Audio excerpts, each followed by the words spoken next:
Hello, good morning students, part third students. हम लोग आज फिर गॉल्टन की कुछ बात करेंगे। गॉल्टन, फ्रांसिस गॉल्टन इनका पूरा नाम मैंने एक दो क्लासेस पर डाल दिया है, पहले भी डाला है। और ये बहुत ही सम्रांत परिवार के व्यक्ति थे। इनके बारे में लगभग सारी बातें मैंने आपसे शेयर करी थी। और अब हम लोग इनके जो कंट्रीब्यूशंस रहे, इनका जो मेथड रहा और जिन जिन सब्जेक्ट्स पर इन्होंने वर्क किया, वो बहुत जीनियस व्यक्ति थे। और मेडिकल की पढ़ाई बार बार फादर के कहने के बावजूद वो नहीं कर पाए, उनका इंटरेस्ट उसमें नहीं था। तो वो वापस साइकोलॉजी की तरफ आए और उन्होंने बहुत लंबी लंबी यात्राएं की। ये सब मैंने आपको पहले के क्लासेस में बताया है। आज हम लोग उनकी जो एक पसंद है वो है उनका जो पसंद का काम था वो मेंटल इनहेरिटेंस की बात थी। तो उन्होंने उस पर मेंटल इनहेरिटेंस की बात थी जहाँ तक हम लोग जाएंगे। तो अभी हम लोग ये देखते हैं कि एक बार उन्होंने जानना चाहा कि जंगली लोग अपने देवी देवताओं के बारे में के प्रति कैसी श्रद्धा भावना रखते हैं। और एक बात मैं आपको बताऊं कि गॉल्टन इस बात में बड़े माहिर थे कि किसी भी रोल में खुद को ढाल लेते थे और उस जैसा जीवन ही जीना शुरू कर देते थे। ये एक बड़ी बड़ी विचित्र शक्ति उनके अंदर और सलाहियत उनके अंदर थी कि वो गॉल्टन अपने आप को उसी में ढाल लेते थे। जैसे जंगली लोगों के रोल में उन्होंने ढाल लिया अपने को। एक बार दवाओं का टेस्ट करना शुरू किया तो सारी दवाएं खाने लगे। सी पर पहुंचे तो उन्होंने जमाल घोटक खा लिया। तो उसके बाद उनका ये बंद हो गया। फिर उन्होंने अपने साथ एक किया कि मनोरोगी किस तरह से रहते, तो खुद को मनोरोगी बना लिया। तो ये एक बहुत बड़ा गॉड गिफ्ट उनके अंदर था कि जिस तरह का भी इमेजिन करते थे या जिस चीज़ को भी वो जीना चाहते थे वो उसमें जीना शुरू कर देते थे। एक बहुत बड़ा उनके साथ प्लस पॉइंट कहें इसको, या एक क्षमता थी जो गॉड गिफ्ट की तरह से उनके साथ थी। तो उन्होंने देवी देवताओं पर भी, ये एक कहानी जैसा है, आप जान लीजिए तो ज़्यादा बेहतर है। गॉल्टन वो व्यक्ति थे जिन्होंने इसमें भी, और दंड, इसके लिए उन्होंने एक कठपुतली का तस्वीर की उपस्थिति मान ली, उसमें दंड और उसका दैविक शक्तियों की उपस्थिति मान ली एक कठपुतली में। और उसके बाद से गॉल्टन उस श्रद्धा और भक्ति की स्थिति में को ओढ़ने में भी सफल हुए। और अध्ययन अवधि समाप्त होने के बाद भी, उस चित्र के हटाए जाने के बाद भी कुछ दिनों तक वो उसी भावना में जीवित रहे, तो उसी भावना में जीते रहे। तो ये उनके अंदर एक बहुत बड़ी चीज़ थी कि जिस चीज़ को वो समझना चाहते थे उसमें जीना शुरू कर देते थे। और उस पीरियड में बिल्कुल वैसा ही एक तरह का माहौल बनाने के बाद वो उस तरह से ही अपनी जीवन शैली को स्थापित कर लेते थे। ये बहुत बड़ी शक्ति थी जो हर आदमी नहीं कर सकता है। तो ये उन्होंने किया और इंट्रोस्पेक्शन मेथड को इसके द्वारा, और पागलपन में भी भ्रमण किया उन्होंने, और इंट्रोस्पेक्शन जंगलियों के देवी देवताओं में भी भ्रमण किया, और इंट्रोस्पेक्शन में अंतर निरीक्षण। गॉल्टन अत्यंत सफल इंट्रोस्पेक्शनिस्ट हुए। अपनी भावनाओं को लिख डालते थे और बता देते थे, बिल्कुल वर्बल रिपोर्ट उनका, जिसको इंट्रोस्पेक्शन, उन्होंने इंट्रोस्पेक्टिव मेथड कहा, बाद में वॉटसन ने उसको वर्बल रिपोर्ट कहा। तो ये वो बहुत आसानी से करते थे। और जबकि यद्यपि उनको ऊंटवादी इंट्रोस्पेक्शन में कोई भरोसा नहीं था, फिर भी वो ये काम कर लेते थे और इस पर बहुत ज़्यादा उनका इंट्रोस्पेक्शनिस्ट भी वो बहुत स्ट्रॉन्ग थे। और उस वक्त जब गॉल्टन थे तो उस वक्त विकासवाद और धर्म के बीच में काफ़ी विवाद चरम सीमा पर अपने चल रहा था, क्योंकि थ्योरी ऑफ इवोल्यूशन जो डार्विन की है उसको धर्म वालों ने बिल्कुल नकार दिया, क्योंकि धर्म का ये मानना था कि सर्वश्रेष्ठ प्राणी, यानी जिसको उर्दू में अशरफुल मखलूक़ात कहते हैं, वो मानव व्यक्ति है। लेकिन थ्योरी ऑफ इवोल्यूशन क्या कहता है? थ्योरी ऑफ इवोल्यूशन कहता है कि हम यूनिसेलर अमीबा से मल्टीसेलर मैन तक जो है वो एक स्केल पे सजाया जा सकता है, और हम उन्हीं कीड़े मकोड़ों से बढ़ते बढ़ते हम आदमी की श्रेणी में पैदा हुए। तो इसको लेकर के धर्म वालों में बहुत बड़ी जंग छिड़ी हुई थी और अपने भाई डार्विन के पक्ष, डार्विन के चचेरे भाई थे ये, एरस्मस डार्विन के चार्ल्स डार्विन के, एरस्मस डार्विन के पोता थे। तो उन्होंने पक्ष लिया बिना उन्होंने पूर्ण वैज्ञानिक यथार्थता बरते हुए इस विवाद का मूल्यांकन करने के बाद निष्कर्ष दिया कि धार्मिक विश्वासों के समर्थन में कोई प्रमाण उपलब्ध नहीं है। तो धार्मिक विश्वास है हमारा, जो रिलीजियस थॉट्स हैं या जो बिलीव्स हैं, उसमें कोई प्रमाण नहीं है। लेकिन हमारा जो ये डार्विनिज्म है, ये जो थ्योरी ऑफ इवोल्यूशन है, इसके पक्ष में प्रमाण है। उन्होंने अपने इस बात का समर्थन किया और विज्ञान कभी इसकी इजाज़त नहीं देता है कि जिसका हमारे पास सपोर्ट नहीं हो, जिसका प्रमाण नहीं हो, एग्जाम्पल्स नहीं हो, एक्सपेरिमेंटल मेथड जिस पे अपनाया नहीं जाए, वो बात हम नहीं मान सकते।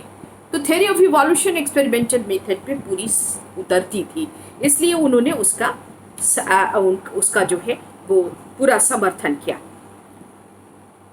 गॉल्टन ने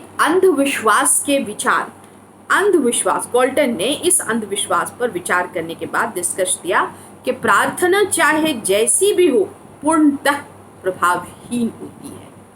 ये बात उनका कहना था। We Indian the religious person can't follow the Galton की बहुत सारी ऐसी बातें हैं जिनको कि रिलीजियस मेंटेलिटी से हम लोग नहीं मान सकते हैं। अगर हम ज़हनी तौर पर बहुत रिलीजियोसिटी रखते हैं तो नहीं, नास्तिक लोगों की बातें उनसे मिलती हैं, लेकिन आस्तिक जो कि भगवान में आस्था रखते हैं उनका ऐसा गॉल्टन के विचारों से मतभेद है। और ये उस वक्त की बात भी थी, बहुत ज़्यादा चरम सीमा पर ये थ्योरी ऑफ इवोल्यूशन और धर्मावलंबी लोगों के बीच बहुत लंबी जंग चल रही थी। तो ये प्रार्थना, ये सारी चीज़ें गॉल्टन ने जीवन के संबंधित बहुत सारी सूचनाएं उनकी पुस्तक मेमोरीज ऑफ माय लाइफ 1908 में से मिलती है। 1908 में एक पुस्तक छपी थी उनकी, मेमोरीज ऑफ माय लाइफ। उसमें बहुत सारी सूचनाएं उन्होंने दिया और उनके शिष्य पियर्सन द्वारा लिखित फ्रांसिस गॉल्टन का जीवन, चिट्ठियाँ और परिश्रम, life letters and labours of Francis Galton 1914 से भी उनके विश्वासों, उनकी जो विचार थे, उनका जो विश्वास था और उनकी जो मेहनत थी, उसका परिचय मिलता है, जो उनके स्टूडेंट पियर्सन ने 1914 में पब्लिश किया था। तो ये 1908 में भी उनकी मेमोरीज ऑफ माय लाइफ छपी और फिर 1914 में। लेकिन उसके पहले गॉल्टन की प्रतिभा के, ये हम बहुत आगे की बात कर रहे हैं कि इसलिए कि उनके विचारों का कैसे कहाँ से मूल्यांकन कर सकते हैं हम, वो वहाँ से मिलता है। लेकिन उसके पहले बहुत सारी ऐसी बातें हैं जिनको कि हमको डेट वाइज देखना पड़ेगा। और गॉल्टन की गॉल्टन की प्रतिभा किन किन स्रोतों से फूट कर प्रकट होती हुई, इन सब का ब्यौरा प्रस्तुत करना कठिन है, क्योंकि वो बहुत ही ज़्यादा जीनियस आदमी था, बहुत ज़्यादा, और बहुत क्यूरियोसिटी भी बहुत ज़्यादा थी उनके अंदर, और सीखने का बहुत शौक़ था और जानने का बहुत शौक़ था। मैंने आपसे पहले इसी वीडियो में बात करी है और बताया आपको कि वो जिस रोल में चाहते थे स्वयं को ढाल लेते थे। ये एक बहुत बड़ी क्षमता थी जो गॉड गिफ्ट की तरह उनके साथ थी। तो बहुत मुश्किल है। विवरणों में आया है कि ऐसा लगता है कि गॉल्टन हर समय कुछ गिन रहे हैं, ये भी चीज़, हर समय कुछ गिन रहे हैं। वर्ग के विद्यार्थियों को ने या किसी सभा के श्रोताओं को कितनी बार जम्हाई ली या कितनी बार दाहिने बाएं झांका, ये भी गॉल्टन को याद होता था। और दाहिने बाएं झुके, उंगलियां बजाईं, गॉल्टन सब गिनते थे और उन आंकड़ों के आधार पर उनकी मोनोटोनी और फैटीग, जैसे मैं क्लास में कभी कभी ऐसे करने पर लड़कियों को बोलती हूँ आपको नींद आ रही है, गॉल्टन अपनी सभा के सभी छात्रों की अपने क्लासेस में जैसे लड़कियों ने ऐसे कर लिया, जैसे स्टूडेंट्स ने ऐसे देख लिया, वैसे देख लिया, इन सारी चीज़ों को वो देखते रहते थे और ऑब्जर्व करने के बाद monotony and fatigue of that particular session के बारे में वो बता देते थे। तो ये एक बहुत बड़ी ऐसा ऐसा रिपोर्ट किया गया कि वो हर समय कुछ गिनते रहते थे। इतना टाइम उसने मोनोटोनी को और फैटीग को की मात्रा मापते थे। तो उनका क्वांटिटेटिव फील्ड जो था, यानी मात्रात्मक जो क्षेत्र था उनकी लाइफ का, वो बहुत बड़ा था, मापते थे। गॉल्टन के कुछ और बौद्धिक चमत्कार चर्चा योग्य हैं।